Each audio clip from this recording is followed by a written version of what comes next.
I always tell myself I'm just gonna check my phone for a minute. And then it's 2 a.m. So to stop myself from doomscrolling every night, I built a floating phone charger.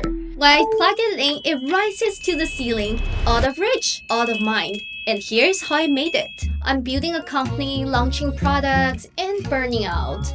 But even when I'm exhausted, I still pick up my phone. And by the time I look up, it's already past midnight.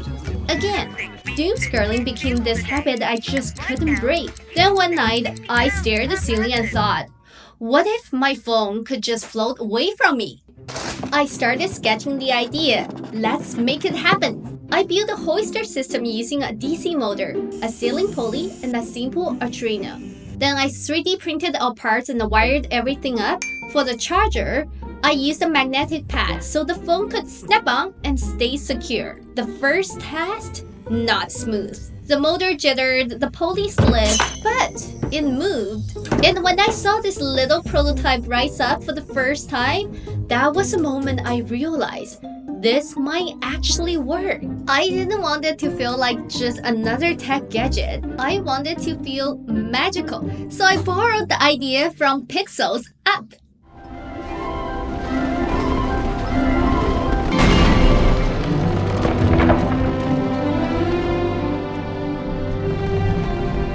I modeled a tiny house just like the one from movie. Windows, chimney, even a balloon cage on top. I picked out color palettes from the movie and tried to capture the same sense of wonder. At first, I tried threading the balloons until I realized they were not hollow. So I switched to hot glue gun and carefully placed every single balloon by hand. This part wasn't about function, it was about building a dream. I was finally ready to put everything together. I had done a few test runs before. Not perfect, but enough to feel real.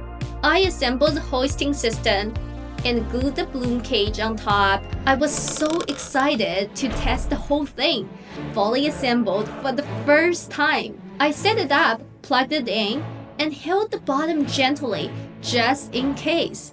And then it started lifting. It was working, I promise. But here is the thing. When I did all the math earlier, I only calculated the weight of the phone and the charger, not the entire house, not the balloons. And then during the lift, this part wasn't being captured on camera. And it was just like the whole thing came crashed down. I know it's gonna happen. It's too heavy. And just like that, it was time to fix it. After the crash, I started looking into stronger motors. So I considered commercial wings, but most of them were way too powerful. I'm talking about 2,500 newtons powerful, and not cheap either. If I use one of those, the whole house might just rocket into the ceiling. So instead, I took apart a standing desk I had in the storage and repurposed the motor. It's designed to move slow and steady, and best of it stops automatically at the top. I reworked the frame, adjusted weight balance, and everything was ready again. So I moved on to the final step, installing it in my room. I drilled holes into the ceiling for the pulley system. Not gonna lie, this was my first time measuring something like that. But I got it up. And then here is what I put together.